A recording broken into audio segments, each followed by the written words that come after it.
Cumprimentamos a todos os nossos amados e preciosos irmãos, na graça e na paz de nosso Senhor e Salvador Jesus Cristo.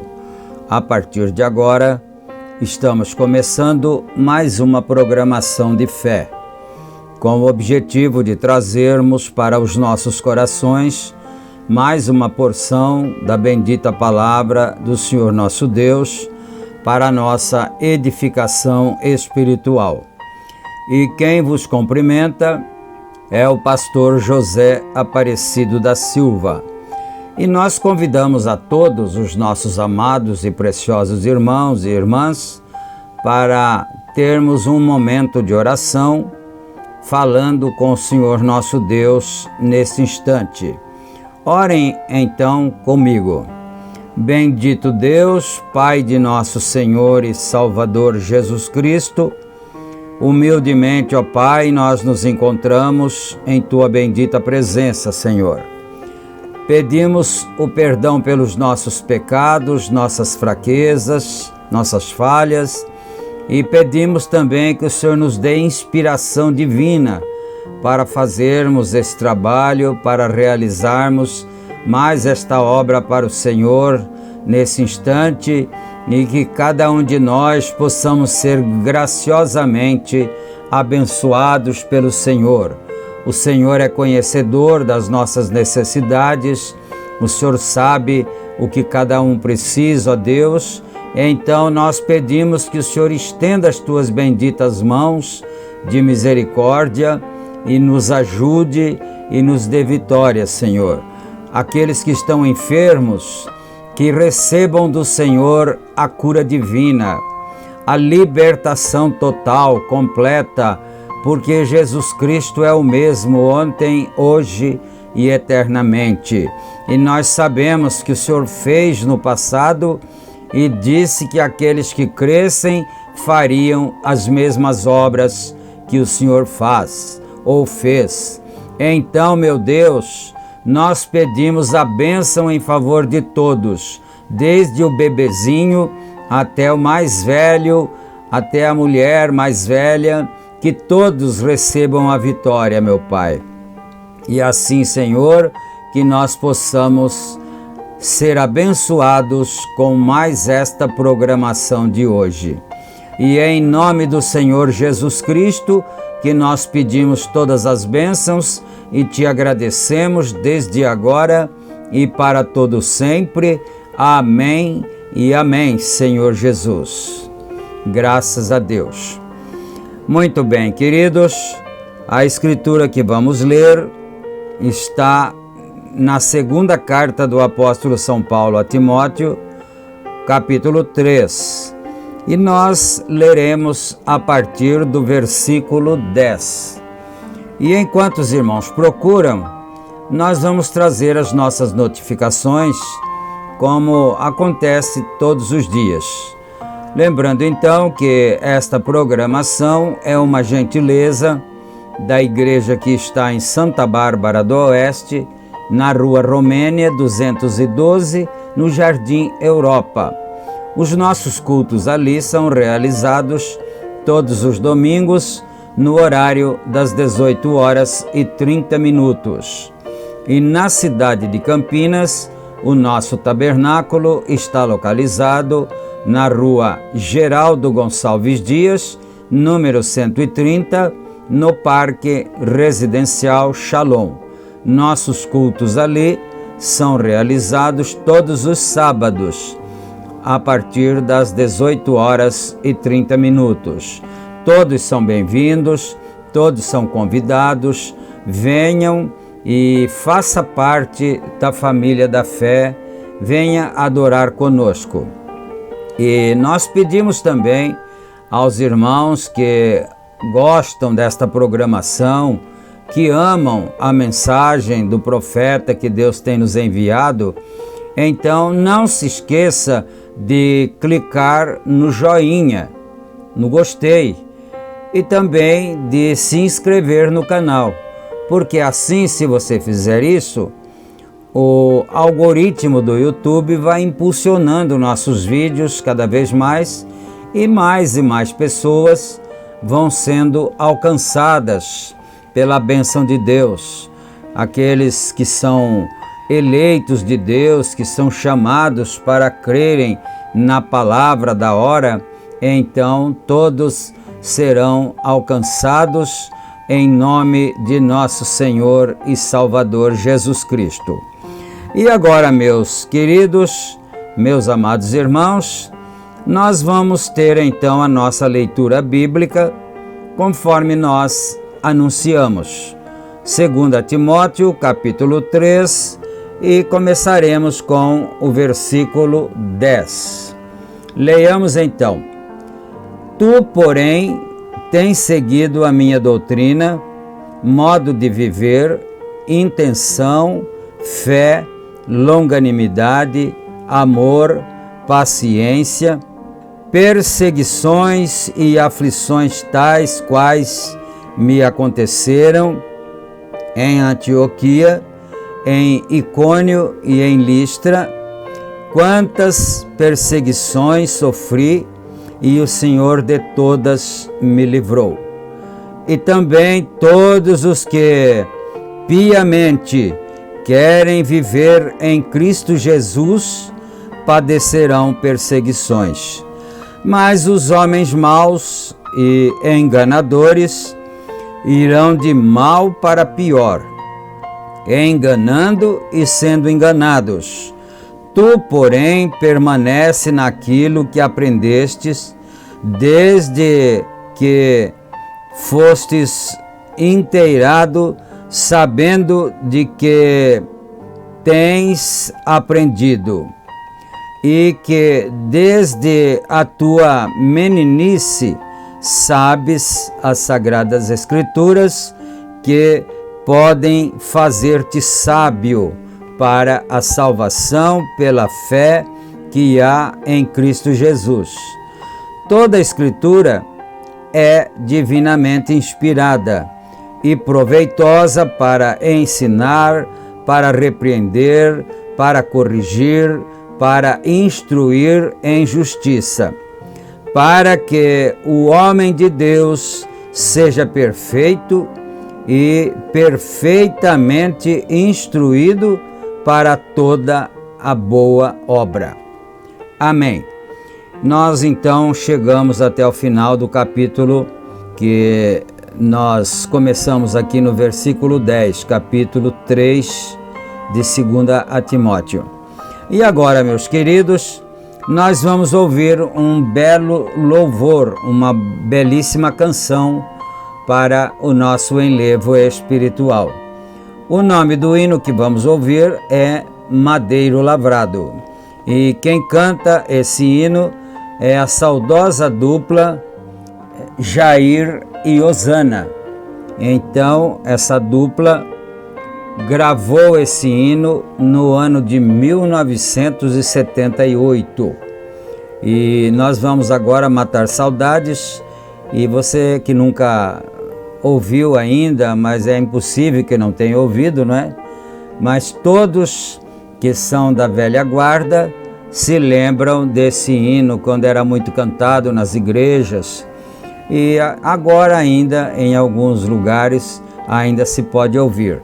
Então aqui nós vamos matar saudades e depois nós voltaremos com a meditação da bendita palavra do Senhor. Ouçamos e meditemos.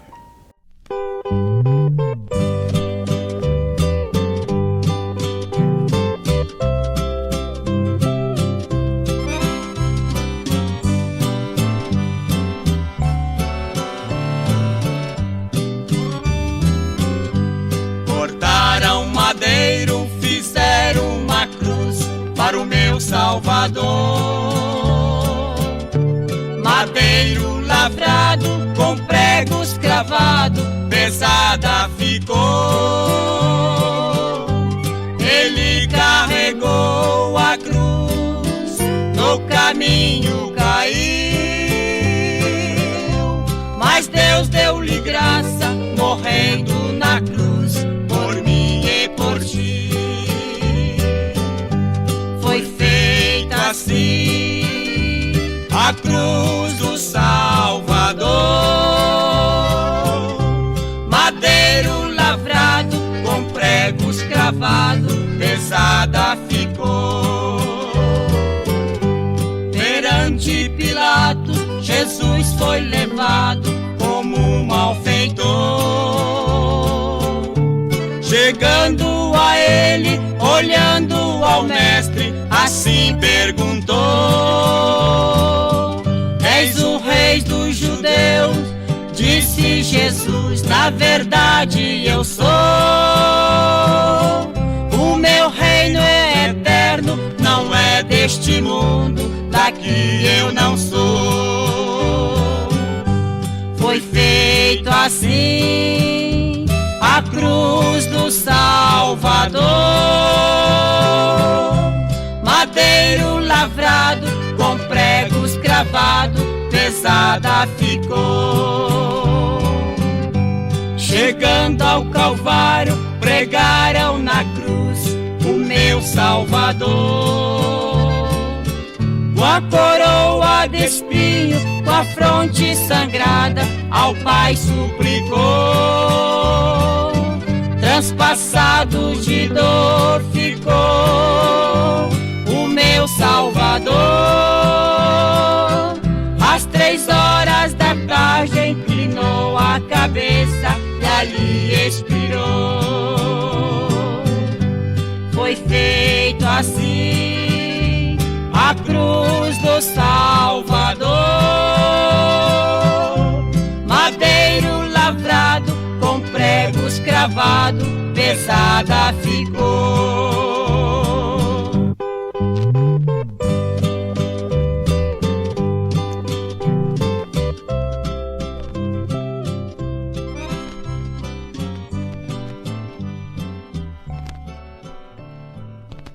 Amém, Jesus. Graças a Deus. Que o Senhor Deus aceite esse louvor para a sua honra e sua glória. E também que todos nós possamos ter sentido um enlevo na alma por ouvir uma canção tão inspirada, tão bonita, que já se cantou há tanto tempo, principalmente aqui em nossas terras, no Brasil. Vamos agora aqui para a continuidade da leitura, do estudo, da mensagem que estamos estudando nesta série de programações, que é a obra-prima. E quando nós terminamos o programa anterior, o profeta de Deus estava falando sobre Miguel Ângelo, que estava construindo a estátua de Moisés. E agora aqui nós vamos dar prosseguimento. E ele disse uma coisa interessante lá na programação anterior, que a música é de Deus, a poesia é de Deus e assim sucessivamente. E ele disse, a dança também é de Deus. Agora, ele citou a Escritura, ele disse, os cristãos não dançavam no Espírito, não é? Então, depende do tipo de dança. É claro, não é esse tipo de dança que tem por aí, nos forrós, nos bailes, não é essa dança. É uma dança no Espírito Santo. Mas vamos aqui agora, então, a partir do parágrafo 35. Prestemos atenção, não percamos nada, porque tem grandes coisas para nós aprendermos aqui. Agora, um escultor genuíno é inspirado como um poeta genuíno ou qualquer cantor genuíno, músico ou seja o que for. Todo real tem que vir através da inspiração. Miguel Ângelo deve ter tido a inspiração do que Moisés realmente parecia. E ele tinha isto em sua mente, o que Moisés era. Então ele preparou este grande pedaço de mármore para cortar, fazendo um modelo, e reduziu e poliu até que ele obteve o quadro verdadeiro daquilo que estava em sua mente.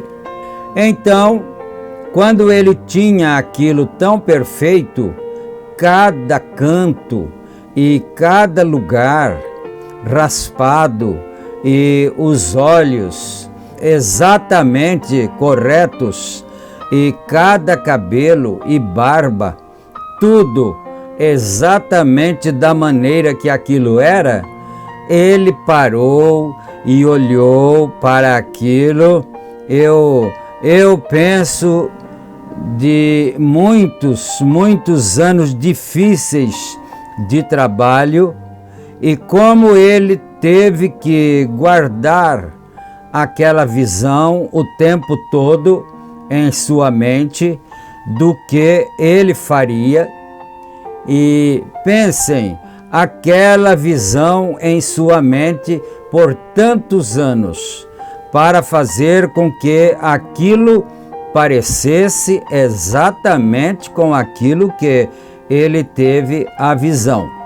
Primeiro, e como ele teve que trabalhar com aquela visão, esculpindo e fazendo, e quando ele chegou onde ele aperfeiçoou aquilo, quando aquilo realmente se tornou perfeito, ele parou e olhou para aquilo quando terminou naquela manhã com um martelo em sua mão, e estava muito inspirado quando ele olhou para aquilo, porque a visão de sua mente estava diante dele, feita realidade.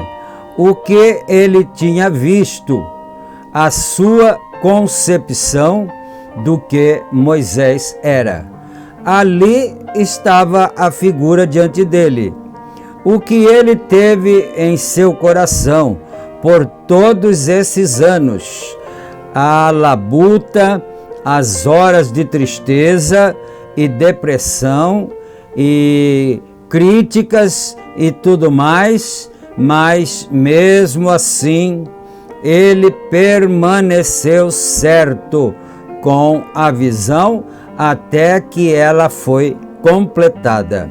Então, quando isto foi terminado, ele parou com o martelo de escultor em sua mão, e ele olhou para aquele monumento, e a inspiração da visão que ele tinha visto de como fazer aquilo o inspirou de tal maneira até que a inspiração o atingiu, até que ele saiu fora de si e deu uma pancada no joelho daquilo e disse: fala! Aleluia!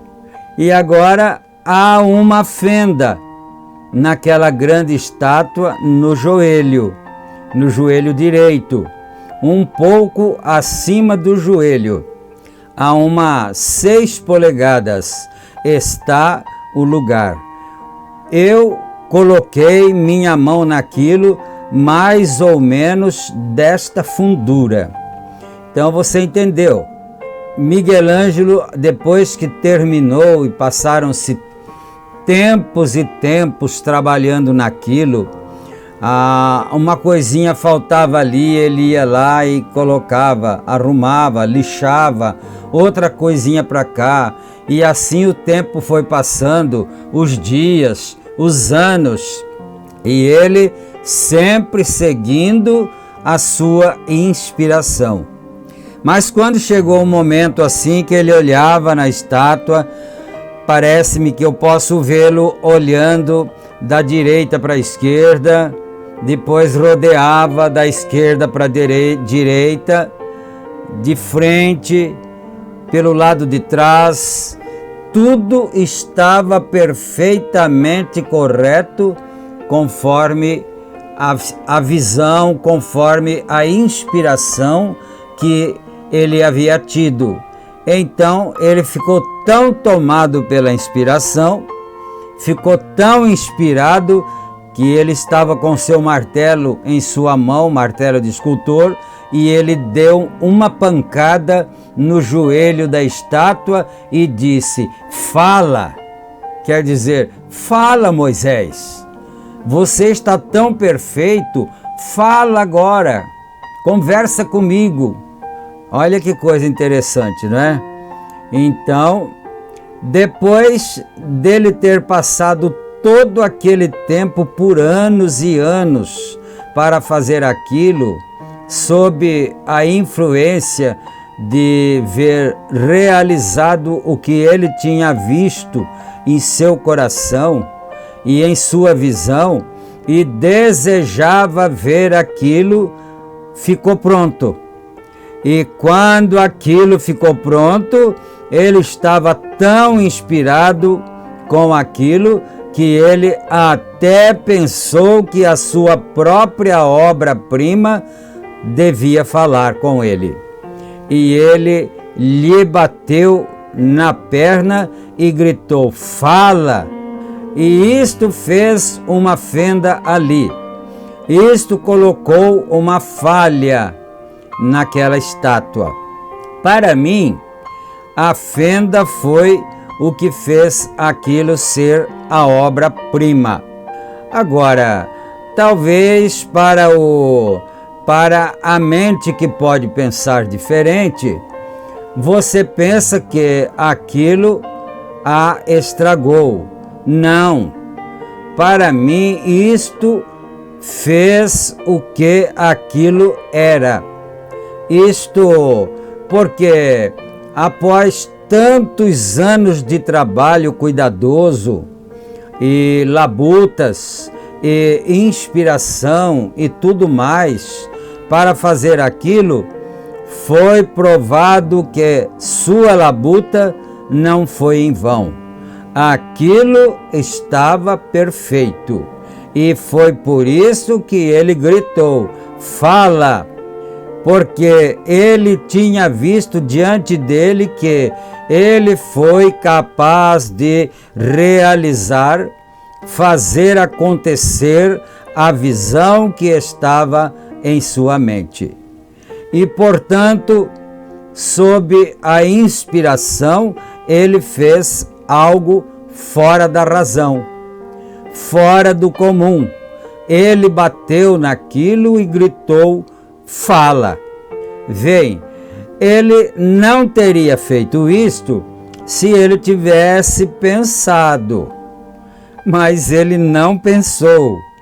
Foi a inspiração de ver o que ele tinha em sua mente ali, em frente, perfeitamente diante dele.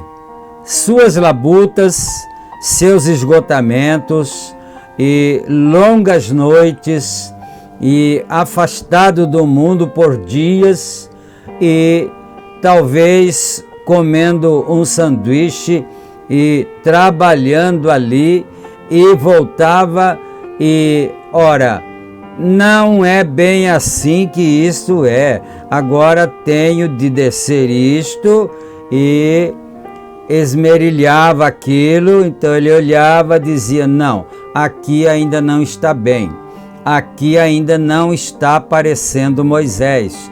Então ele descia aquilo e esmerilhava e talhava. Então, quando ele viu aquilo exatamente perfeito, então ele viu a realidade, o negativo do que estava em sua mente havia se tornado real. Aquilo se tornou positivo, portanto, isto saltou dentro dele e aquilo estava tão real que ele gritou: fala! Para mim, isto foi um reflexo, isto foi um complemento de sua obra, que sua própria obra o inspirou de tal maneira até que ele saiu fora de si para bater naquilo e dizer: fala! Eu me coloquei ali e olhei para o monumento. Eu pensei nas horas que aquele homem gastou na construção daquilo, e eles dizem quantos anos foi, mas isto foi um reflexo dele, porque aquilo era uma contribuição para a sua grande arte, sua grande obra do que ele estava fazendo. E quando ele finalmente foi capaz de realizá-la, isto se tornou tão grande. Agora vamos virar a página de Miguel Ângelo e fechar o livro, e vamos abrir outro livro e ler sobre o grande escultor, o Todo-Poderoso, o qual, antes de existir o mundo e antes dos fundamentos serem lançados, ele tinha em sua mente o que ele queria. E ele queria fazer o homem à sua própria imagem. Ele queria fazer algo em realidade do que era a visão para ele. o que estava em seu pensamento. Agora, para Miguel Ângelo, aquilo foi um atributo do seu pensamento.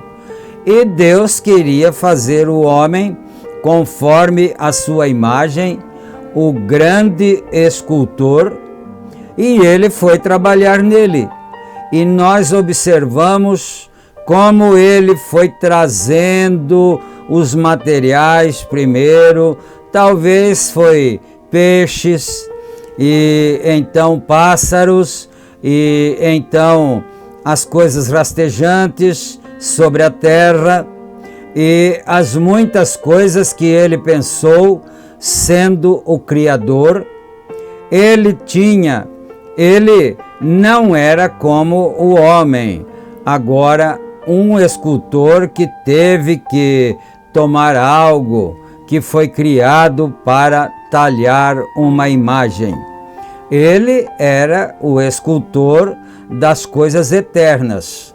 Ele era o escultor que podia criar e trazer à existência aquilo que ele tinha em sua mente para fazer, ou, por outro lado, ele pôde tomar material, o que seus atributos desejavam. E quando ele começou a trabalhar com as coisas que rastejavam nos pequenos animais sobre a terra, e então ele começou a trazer isso daquilo para algo maior. Então, finalmente, ele trouxe isto para os animais maiores, tais como o leão, o tigre, o urso.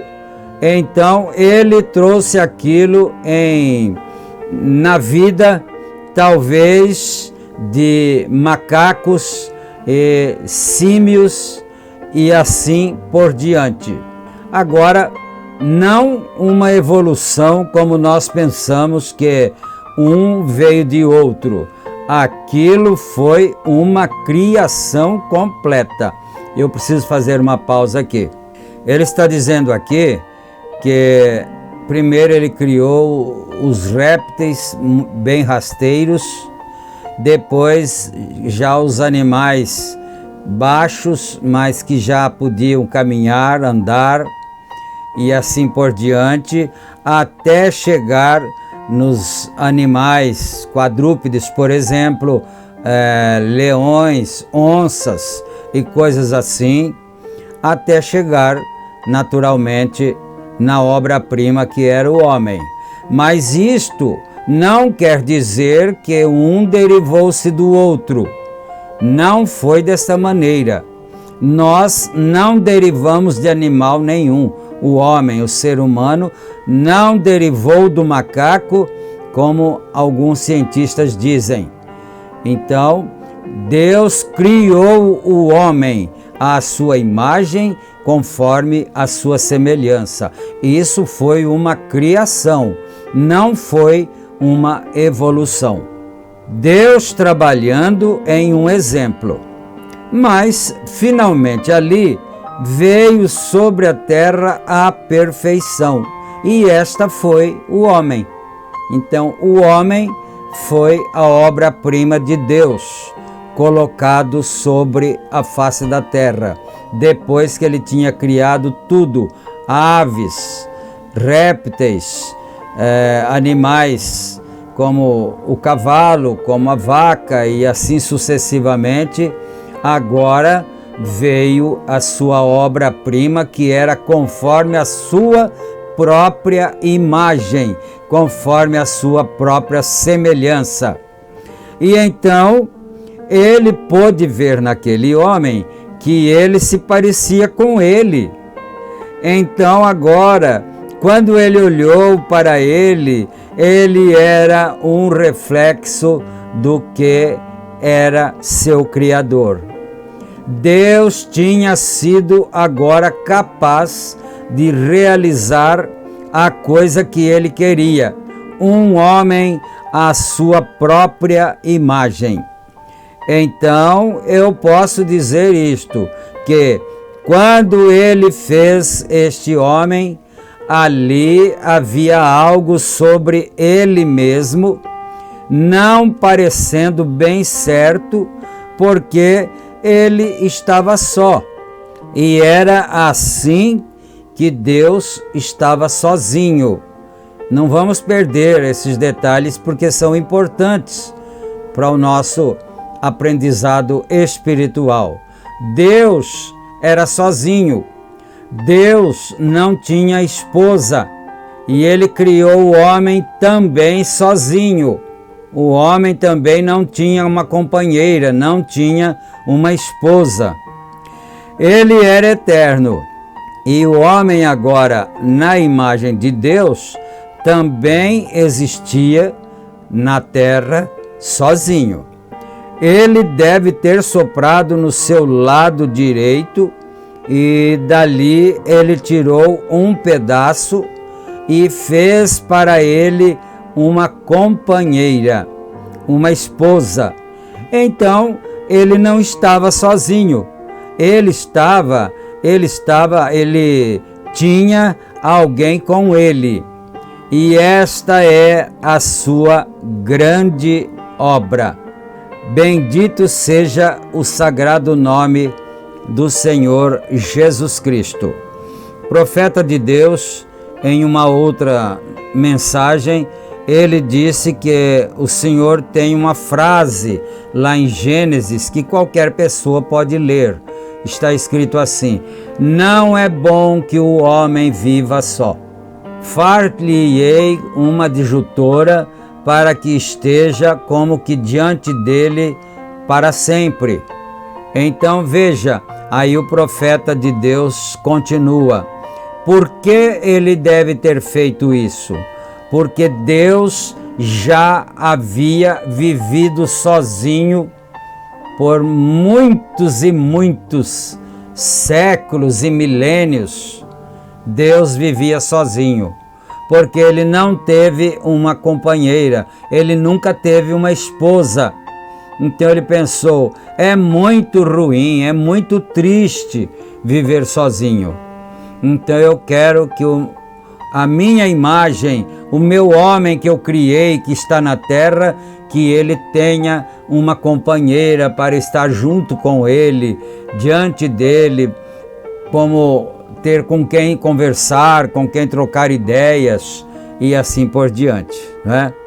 Mas, meus queridos, nós chegamos ao parágrafo 49 e não vamos continuar por causa do nosso tempo que já se esgotou. Mas agora nós vamos ter um minuto de oração para encerramento do nosso programa. E eu convido mais uma vez para os meus irmãos orarem juntamente conosco.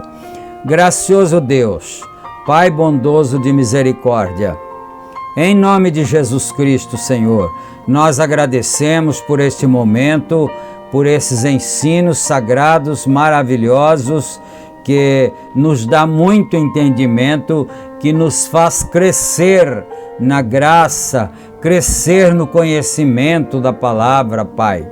E agora, meu Deus, mais uma vez eu entrego nas mãos do Senhor a vida de cada um dos nossos irmãos, aqueles que estão necessitados, os doentes, as enfermidades sejam repreendidas, porque nós cremos no Senhor como o mesmo ontem, hoje e eternamente.